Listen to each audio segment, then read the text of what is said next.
Hello and welcome to another Friday feature for what is the 29th of September 2023. Strap yourselves in because we're going to be looking at the Forensic Science Regulators Codes of Practice that comes into force on the 2nd of October here in the UK, which is next Monday. And what we're going to do in this presentation is we're just going to have a look at the modern motor vehicle if we are going to be investigating the modern motor vehicle for vehicle data and see which of the codes may apply or may not apply, depending on whether or not they are a code that has been identified by the Forensic Science Regulator as being applicable to the type of forensic science activity that we might be carrying out with a modern vehicle. Now, I should say at the outset, if you're watching this within the Vehicle Network application, then some of this material will be available to you below the video. If you're watching it on other platforms, because we will be publishing it to other platforms, and you want any of this information, then by all means, contact us. You can get in touch with us at the following email address, which is training@harpershaw.co.uk. A couple of other things to mention. This is just my opinion as to what forensic science activities may relate to some vehicle investigations that we would be carrying out. It's not by any means set in stone. It's just my opinion as to where these forensic science activities may fit when you are going to investigate a modern motor vehicle. All right. And finally, I just want to say thank you to a lot of people that I have spoken to this week to give me some help and guidance to understand this a little bit better, because there are some grey areas potentially as we get into this that have been cleared up by some people that I've spoken to this week. Those people know they are.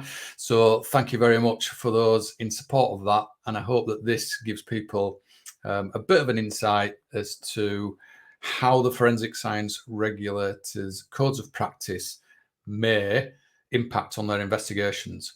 Now, if you're not from the UK, then this obviously will not affect you. However, you may want to look into your own country's policies as to what's happening with regards to forensic science activities, as to whether or not this is something that may come in your country. As far as I'm aware, we're one of the very few countries that have something like this that has been brought in as a tool to ensure that whatever forensic activities are occurring are done to a good quality standard. And that means that people have to become accredited in their forensic science activities that they undertake in order to be able to practice. If they don't meet the accreditation standards in these activities, then they need to declare that they don't, and they've got to explain the mitigating circumstances as to why they don't comply to those standards. So without further ado, I'm going to put a PowerPoint up onto the screen, and unfortunately it is going to be a PowerPoint type of presentation because it's the only way I can get this information on screen and share it with you. So as introduced, we're going to look at the activity of vehicle system forensics, or investigating a modern motor vehicle for data, and we're going to have a look at some of the forensic science activities to which the codes do and do not apply. Now, there are probably around 50, in excess of 50 forensic science activities that have been identified within the codes of practice. So there is quite a significant amount of forensic activities that go on these days. And we're just going to be looking at the ones that may apply to the vehicles. But just bear in mind that obviously there are other areas of forensic science activities that are having to adhere to this codes of practice as well. So I just put this on screen to start off with, just to give those people who may be not familiar with investigating a modern motor vehicle the complexities of a modern motor vehicle. They have lots of different technologies on there, lots of different components that could store data. They're interacting with mobile devices. They're interacting with the outside world of the vehicle. They're interacting with the infrastructure as we're looking at autonomous driving. And this is an excerpt from one of our training modules whereby we just identifying a handful of the investigative opportunities that a modern motor vehicle presents and just describing the ecosystem of a modern motor vehicle, because I don't think there's a full appreciation of how complex a modern motor vehicle can be to investigate. So from that slide, you can just see that there are a number of areas on the vehicle, and I'm not going to go into them. We'll talk about some of the more prevalent ones as we get into the presentation itself.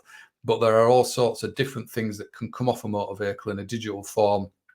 And this is why it might affect some of these forensic science activities that we're going to talk about today.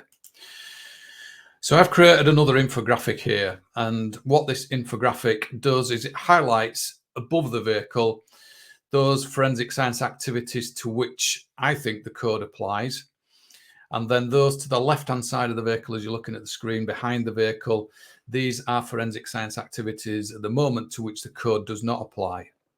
And then beneath the vehicle, what we've got is just a number of activities that we could carry out at a modern motor vehicle as a vehicle system forensics investigator.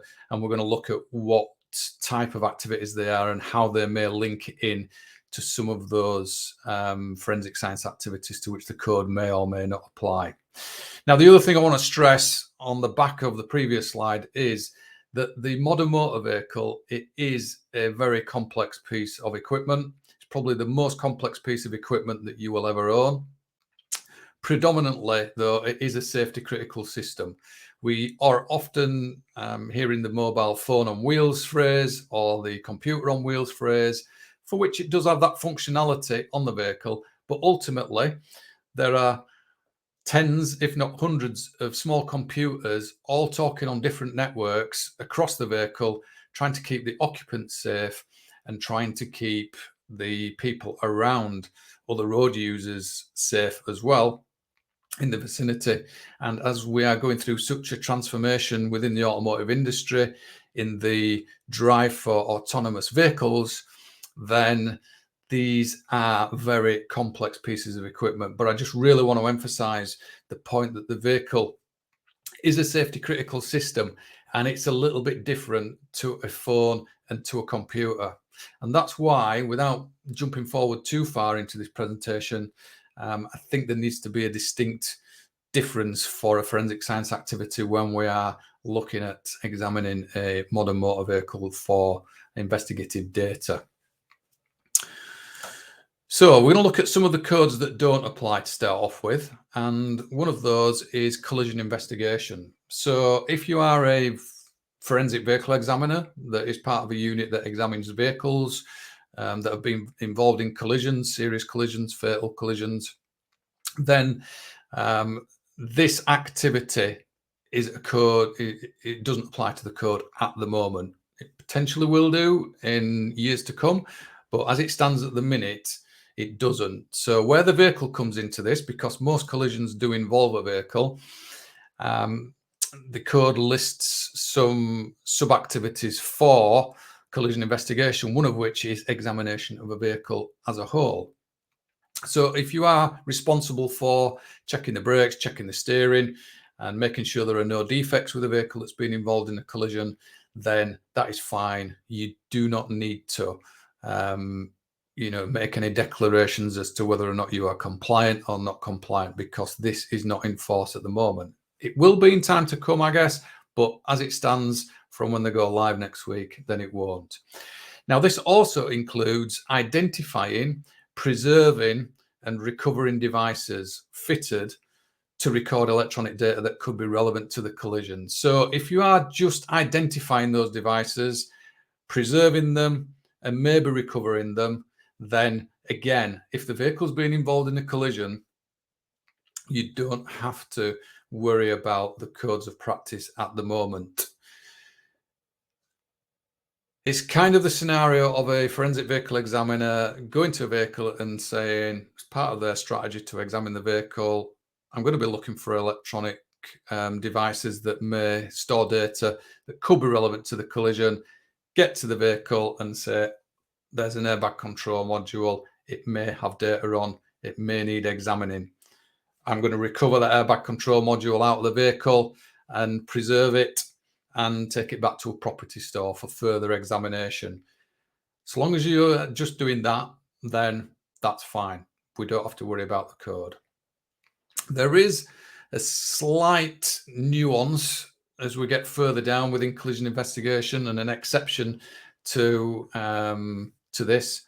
And what it says here is that it does not include examination or testing of individual discrete components. Now, I'm not entirely certain what a discrete component is, and can't see a definition of what a discrete component may be. It could be open to interpretation. But what this part is saying is, if you recover a discrete component for examination or testing, then that should be examined in a facility which meets the requirements of ISO 17025. So as soon as we are starting to examine a component, then we would be straying into an area that does apply. There is a further exception that gets you out of this, and that is if the person looking at this component that you've recovered is somebody that doesn't work generally in a forensic environment and don't advertise themselves as a forensic practitioner. They are referred to as infrequently commissioned experts, i.e. you need to go to a person because they've got specific knowledge, and it's somebody that you probably only need to go to once in X number of years. Then that could be a reason for it not needing to conform to the code. So you're only going to them as a one-off, really, and it's because of their knowledge or their capabilities around being able to test or examine that discrete component that you've recovered, whereby the code may not need to apply because they're not forensic practitioners by trade as such. Okay, so just to summarize, if you are involved in collision investigation, you're fine to go and examine vehicles without making any declarations.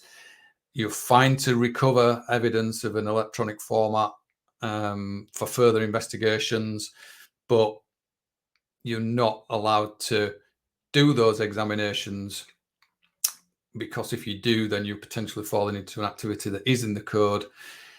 If it is a discrete component, and again, that will be open to interpretations, then if it's going to a lab to be tested, then that lab needs to be accredited accordingly, unless it is one of these occasions whereby it's a specialist that is infrequently used.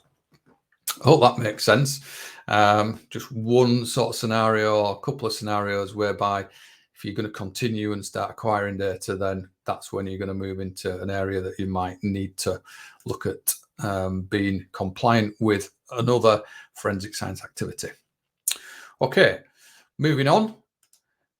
Analysis of communications network data. So a modern motor vehicle can have an embedded SIM card on it if you are a digital media investigator and you get some information from the communications network data provider for that embedded SIM on the vehicle, and you are using that data to further the investigation, and it's clearly marked that it's not intended as evidence and it doesn't meet other criteria in the forensic science activity, then you are fine to carry on doing that type of activity without it falling under the codes of practice whereby you need to make the declarations.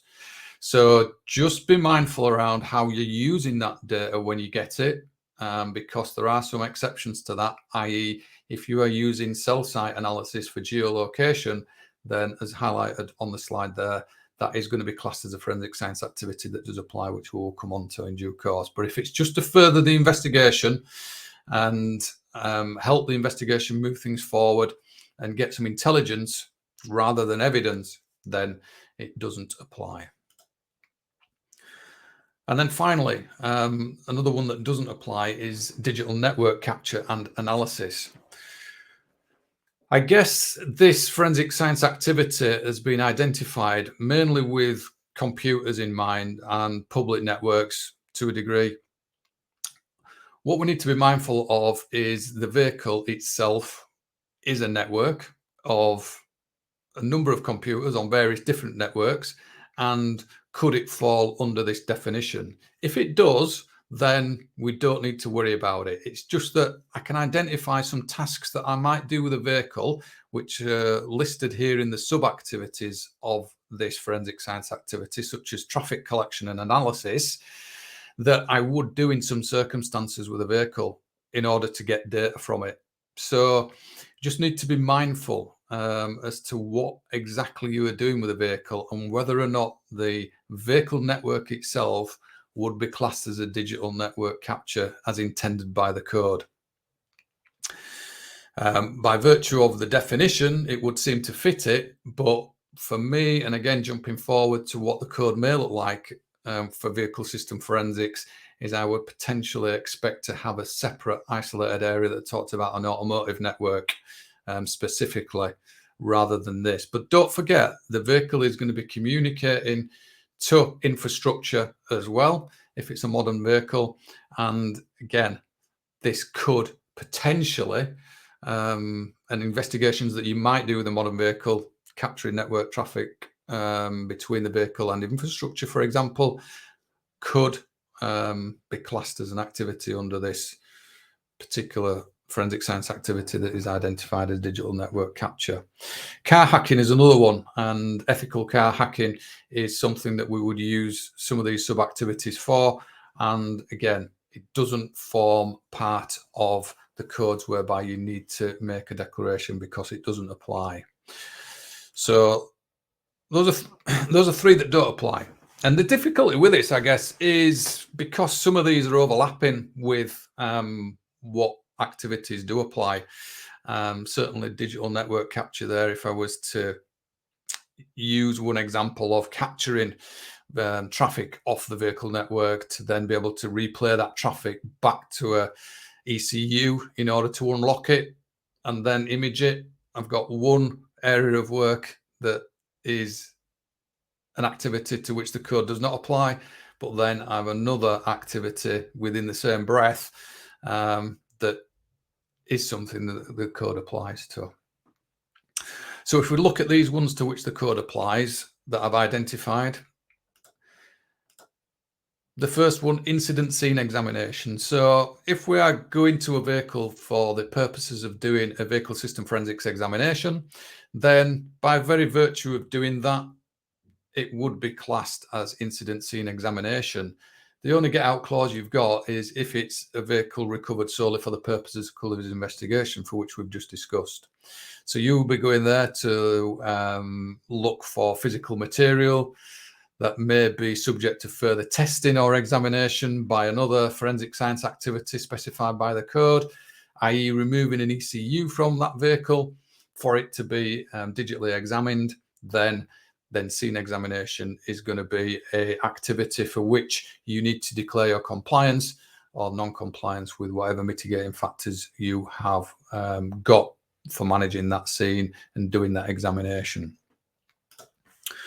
The next one, and the big one, I guess, because if we are to class the vehicle as a digital device or a digital storage device, then the heading of this forensic science activity must mean that any data we get off a vehicle falls under this activity. So data capture, processing and analysis from digital storage devices. And as you can see, I've highlighted in red at the end there, we've got vehicle systems included in the sort of examples that are given with regards to what electronic computing devices are included. That's the only place that vehicle systems is mentioned in the codes, and it's kind of a tag on to the end of some other digital items, but it is a massive area, as we see from that initial slide, as to the number of different vehicle systems that can be in play and that we can be investigating in order to obtain data that could end up in the criminal justice system. So this is another reason why I think going forward, I personally believe there should be a specific area for forensic science activity for vehicle system forensics and some sub-activities underneath that, depending on what data you're going for and what tools you might be using and what methods you might be using for that. But as it stands at the moment, the code's pretty clear. Vehicle systems are in there. We're capturing data from the vehicle, whether it be the vehicle itself in its entity or whether it be from individual components from it. So we need to make those declarations accordingly. I don't have the wording for the other two that you can see, but I'm just going to talk those through. Cell site analysis for geolocation. A lot of investigators will be receiving information from SIM cards and from mobile phones that have interacted with the telecom masts that they serve as they've been moving around. And if we are going to then look at the cell towers that have been used by that device to say where the device was by analyzing it for geolocation data, then that is something that will be applicable to the codes of practice, and we must make the relevant declarations if we are practicing in that particular area. Now, just as a side note for anybody that does work in cell site analysis, there are some differences, I guess, between a vehicle and a mobile phone. There can be more than one eSIM on a vehicle. So if you are doing analysis on that vehicle, do you know which eSIM you've got as part of your analysis? Generally on a mobile phone, historically, there's only been one, but I accept technology is changing on mobile phones as well. And there are different reasons why a vehicle may communicate with the cell towers as to why a mobile phone may communicate with a cell tower. But it is another consideration that you just need to be mindful of if you are making interpretations of cell site data for geolocation data involved in that field. And if you want to learn a little bit more about that, then again, please reach out to us because we are running some training in that regard too. And then finally, another area that I've identified which could potentially be overlooked but falls into 2 or 3 different areas really is specialist video multimedia recovery, processing and analysis. So we would generally tend to think of this potentially as recovering CCTV and processing that and making sure that it's done right. But there's a number of different ways in which CCTV analysis comes into play with vehicles. The first one is calculation of vehicle speed in the lead up to a serious collision.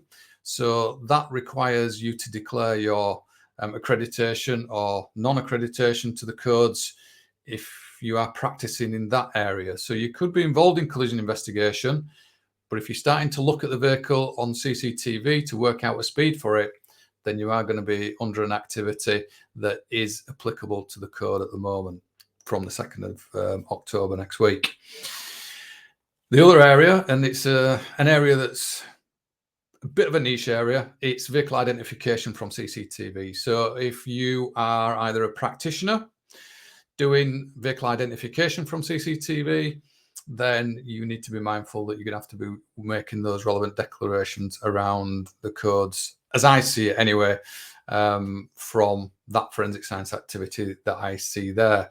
If you're an investigator and you're asking people to do that on your behalf, then you should be mindful that any information that's coming back to you in SFRs or experts reports should have the relevant declarations with regards to ISO standards of their CCTV processing and analysis.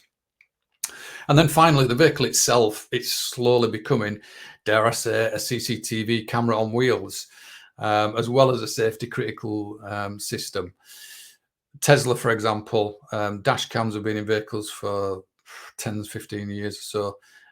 But more and more infotainment systems are starting to record visual images with potentially airbag control modules or safety control modules on vehicles that are starting to give us pictorial images of the lead up to a crash, and the recovery of that processing and analysis would tend to fit into specialist video multimedia to a degree. And it's something we need to be mindful of if we're going to be using that type of data in our investigations. So with those forensic science activities identified, we can see that there are quite a number that maybe don't apply and some that do apply. But then there's going to be occasions when there's a bit of meshing of both, and it's what do we do in those scenarios where in one part of the activity, as I've already mentioned, it's a code that doesn't apply, but then in the other it does. And we need to be understanding which activity does apply to the code and which one doesn't, if we're going to be reporting accurately over what we've done and how we've done it. So underneath the vehicle, you can see those 5 boxes. Vehicle system forensics as an activity in itself, for me, ticks that box of incident scene examination. If we look to the left-hand side, vehicle network acquisition through OBD could be digital network capture, depending on what you're doing through the OBD port. So there can be occasions where we can monitor traffic with a diagnostics tool, might be monitoring engine RPMs. That could fall under that activity.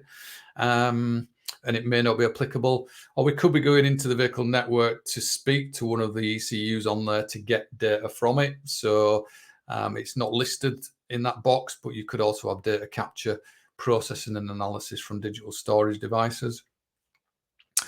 Manual examination, we often see these, and they are a useful type of examination on the vehicle if we're going to start looking at the user interface of the infotainment system as an example to see recent destinations.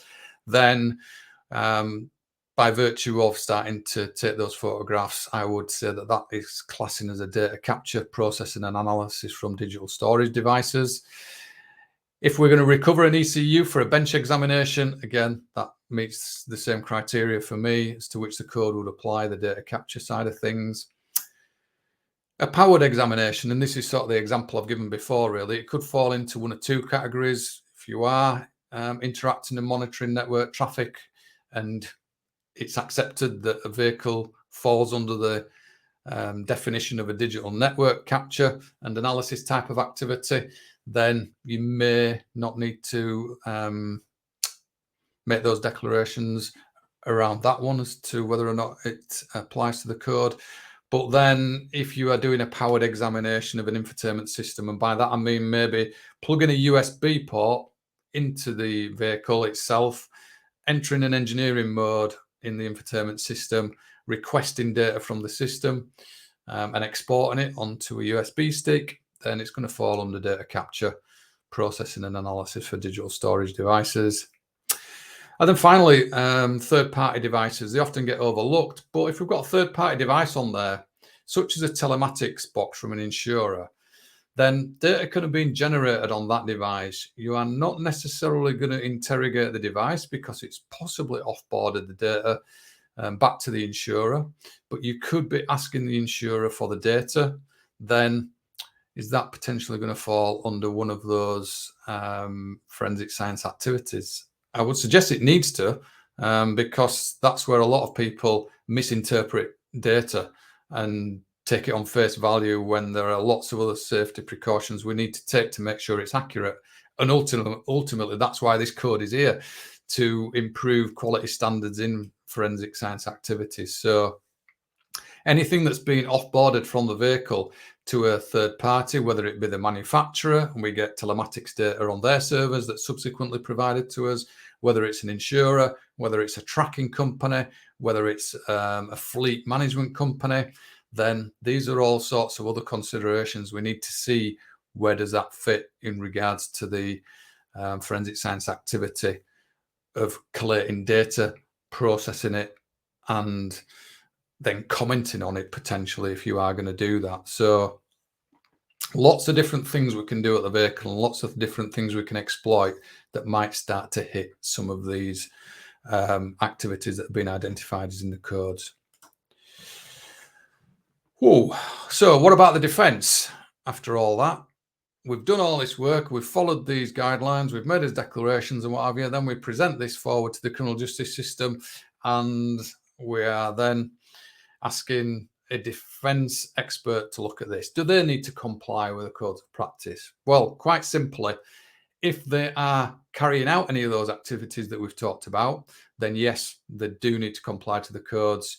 If it is one that does apply, if it doesn't, then they don't. They just follow the same principle, really, if they are carrying out the activity. If they're just doing a case review, then they don't. Okay, so may seem a little bit unfair in the sense that if they're just reviewing what you've done, why would they not have to have some form of accreditation? But they don't, as I understand things. Okay, so if I give you the scenario of a vehicle that's involved in a serious collision, the prosecuting side of things have downloaded the airbag control module. If and they're using that as evidence in the case, then obviously that is an activity that would fall within the codes to which declarations must be made. If you are working for the defence and you are asked to re-download that airbag control module for an independent acquisition of it, then you would need to be making your declarations as to whether you're compliant with the code or not. If, however, you're just going to comment on the data that's come off it with regards to how the collisions occurred, etc., then no, you don't need to make those declarations. What I would say on this is if you are on the defence and maybe doing a lot of work for the defence and not the prosecution, then it's probably a good idea to have an understanding of what these activities are so that you can have an appreciation for what the prosecution organisation has had to do and go through and why they are reporting like they are reporting. Because I've already started to see a shift in how reports are being written as a result of the codes of practice, coming into force next week and the preparatory work that a lot of police forces have done to get ready for this. And you can already see a shift in how things are being reported, and it does appear more scientific. So if you are not, or you've not got a full appreciation of what's going on in that side of things, don't be dismissive of it. Try and understand it a little bit better so that it will make your review of that material a little bit better as well. So yeah, if you're going to be repeating the work to a degree or carrying out some of the activities, then you are also going to be needing to comply. And I appreciate that causes, a number of difficulties for people, including ourselves. Going forwards then, this is, again, it's only my opinion, but if we are to accept and acknowledge, as is identified in the codes already to a degree, that the vehicle is a digital device, irrespective of what case type it's involved with, collision or crime, then we are going to need a quality management system to deal with it, and we are going to have to adhere to these codes of practice when we look at those ones that we've identified that apply.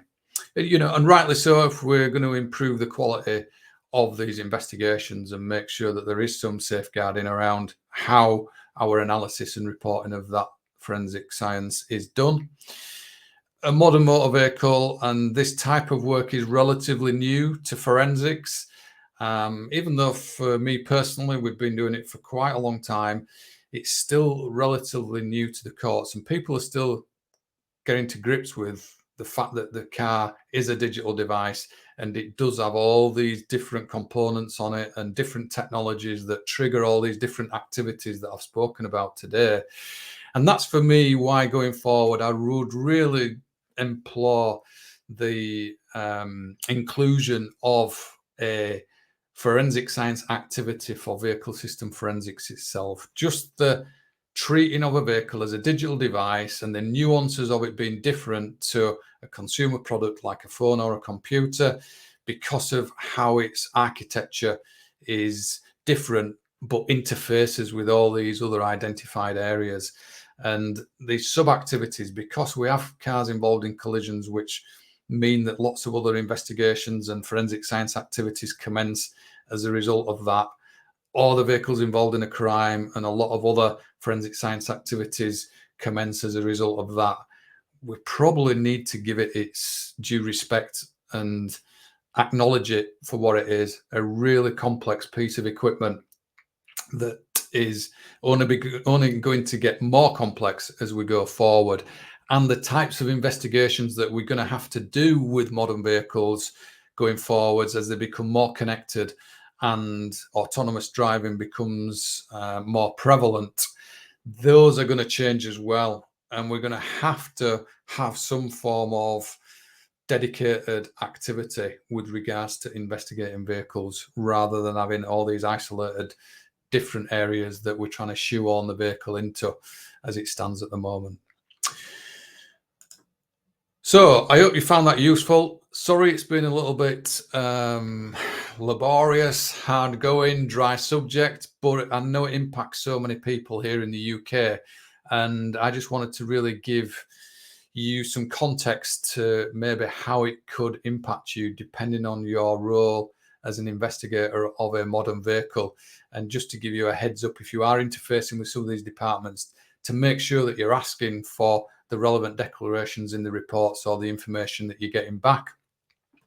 Us personally, we are not accredited. We will have to make the relevant declarations that we're not, and what mitigation factors we've got in place in respect of that. But we are working towards it, and I will probably do a follow-up video to go through some of the mitigation that you can do if you are involved in this field. Depends to what extent, if people want that.